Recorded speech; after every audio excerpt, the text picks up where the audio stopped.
everyone, Miss Carrie here from Miss Carrie's Creations.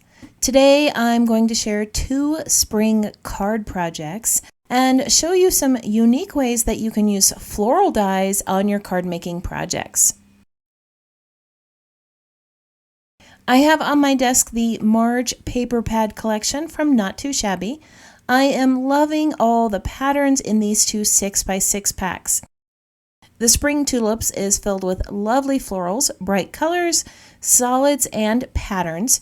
There are also some cut-apart pieces in here that I plan on using today.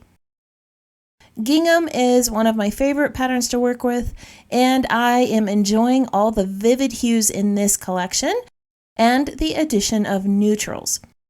You can get both of these with the monthly Paper Pad Club subscription at the Not Too Shabby shop. Here are the supplies I'll be using on my 2 cards.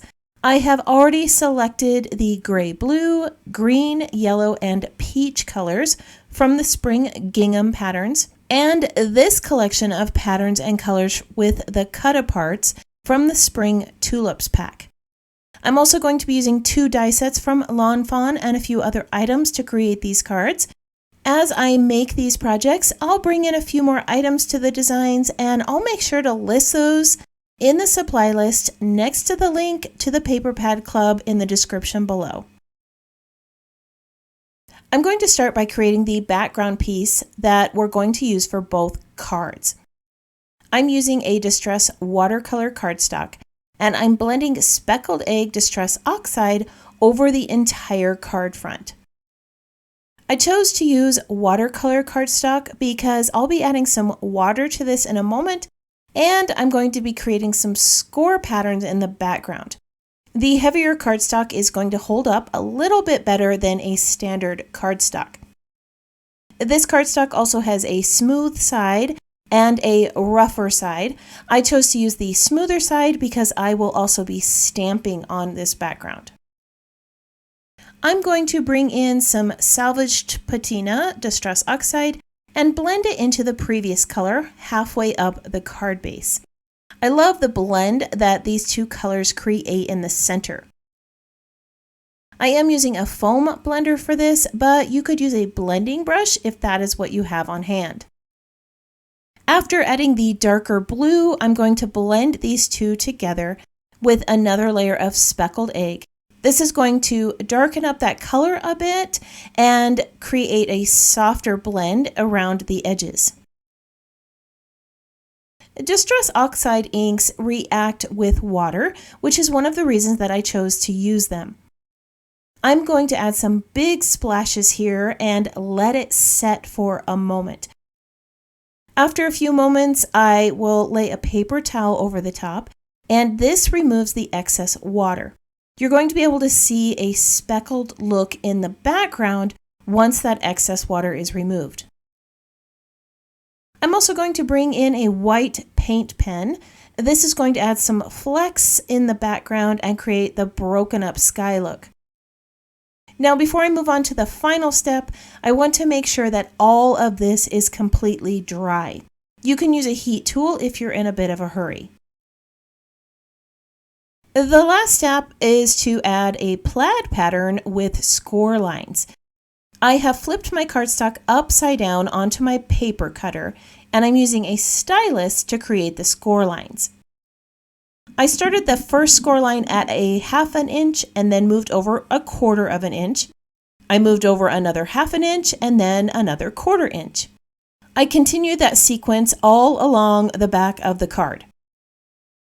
If you have a scoreboard, you could use that. I don't own a scoreboard, so I just use the groove in my paper cutter. This is a heavier weight cardstock, so I needed to score each of those lines a couple of times to get a really good impression. I know that most paper cutters have a scoring blade on them. I find that the stylus tends to leave a deeper impression and give me that embossed folder look without an embossing folder. Once my first set of score lines were complete, I turned the card base 90 degrees and started scoring in the opposite direction. I started out at a 1/2 inch, then moved to 3/4 of an inch, and then I moved over an entire inch to 1 3/4, then to 2 inches, then to 3 inches, then 3 1/4, and so on. This does create a wider plaid pattern than before. At this point, you can leave it as is, but I want those lines to stand out, so I'm going to bring in a sanding block and lightly sand across the top of the background. If your background piece is still wet, the sanding block is going to damage the paper, so make sure you have allowed time for everything to dry before you start this step. I had to sand this in a few different directions to get those lines to show through. Depending on the paper you're using and the sandpaper grit, you might be able to get this done in a few passes.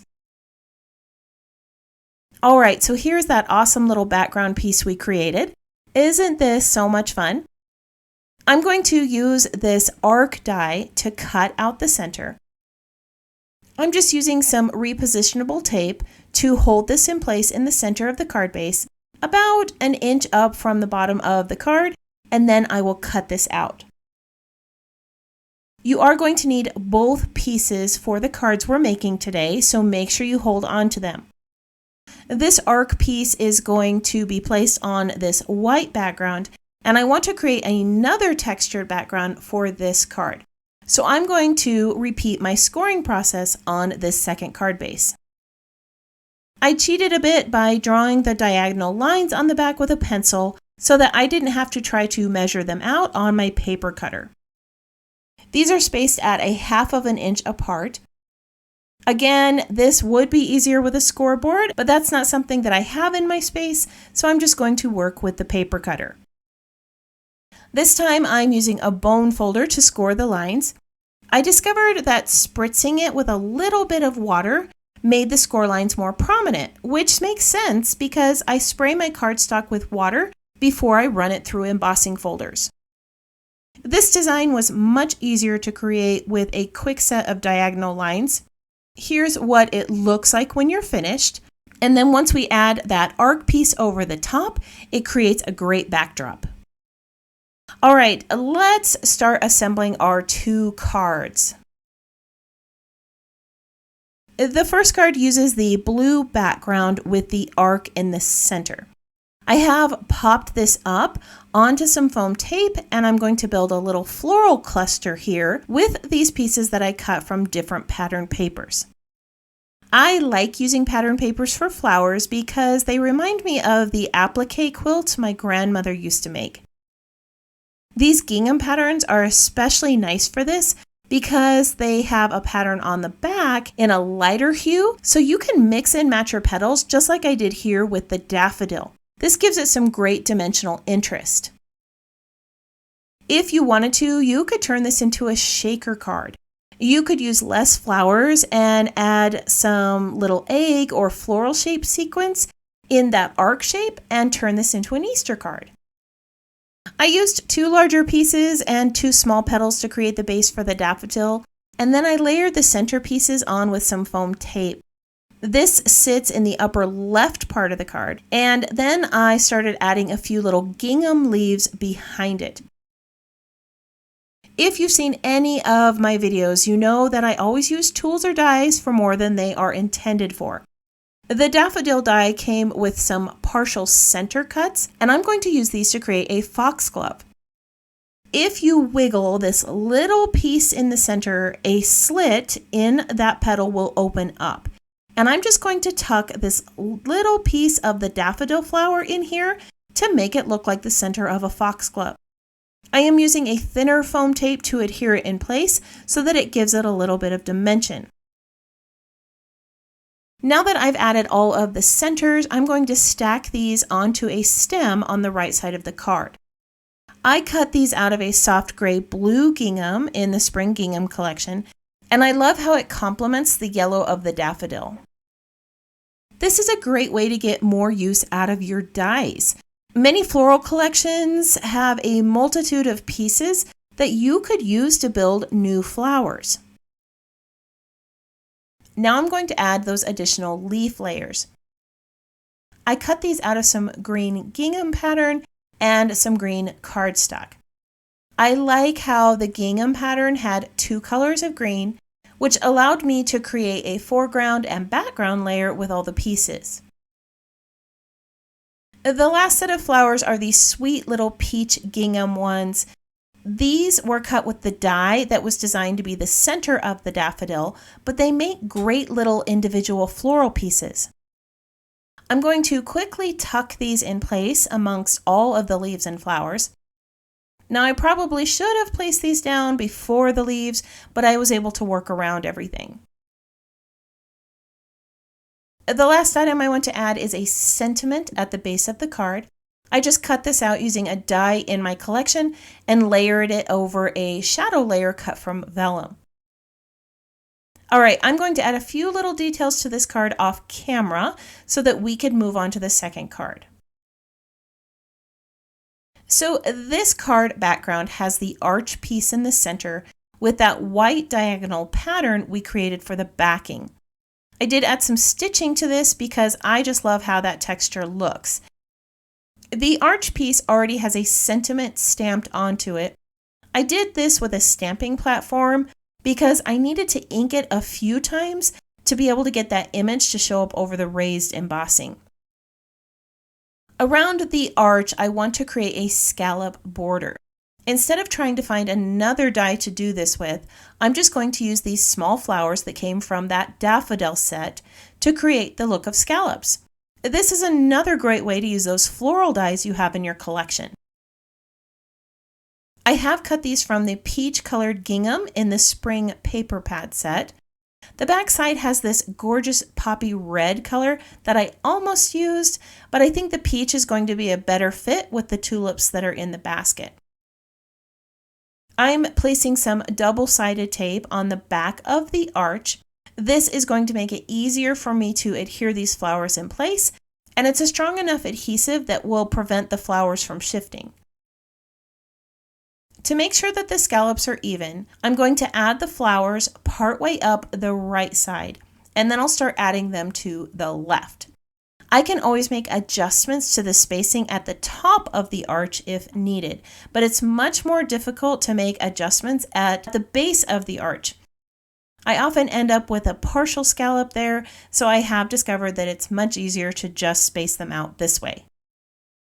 As I finish adding these pieces to the card, I would love it if you tap that subscribe button and let me know that you're new here. If you've been a subscriber for a while, let me know that you're enjoying this video by tapping that thumbs up icon or leaving me a comment below. All right, so now that all those little scallops are in place, I'm going to adhere this onto the card with some foam tape. I just love all the detail that these little flowers added to the card. On the front of the card, I'm going to add this little basket of tulips, which I have already cut out. I like creating dimension on the front of my cards, so I'm going to layer a few of these tulips behind the ones in the basket. I'm going to fussy cut these out, leaving a little white around the images. These florals can be found in the spring tulip paper pad, and they have such a lovely watercolor look. So I went ahead and finished cutting those pieces off camera because you didn't need to sit and watch all of the fussy cutting. As you can see, these little flowers bring some lovely dimension to the basket. All right, all that's left is a sentiment. This was cut out of gray cardstock to match the gray gingham and the gray basket. I'm just going to tuck this behind a few of the flowers, and then I'll show you the 2 completed cards. Off camera, I added a few little flat back pearls to this one. I really like all the beautiful spring colors on this card. The texture in the cardstock, the watercolor-like coloring, all the ruffly layers, and the beautiful pattern papers just make me want to go out and plant my garden. On the second card, I added a little bit of pen work to the leaves and flowers. This was done with a white gel pen to give them a few more details. I trimmed the background piece down a little and layered it onto a white card base to create a frame, and then I added a few embellishments to my card. Both of these cards are great spring projects you can create with the spring tulips and gingham paper pads. They both have such a colorful collection of florals that makes me wish that it was spring. If you're one who likes to pin photos to inspiration boards, I have added still shots to my website and in the Not Too Shabby Friends Facebook group for you to use. I hope that this project inspired you to try something new with your floral dies. Thank you for joining me for this paper crafting project. If you have any questions about this project or the supplies listed below, feel free to leave me a comment. I hope that you have a wonderful week, and I can't wait to see what you create.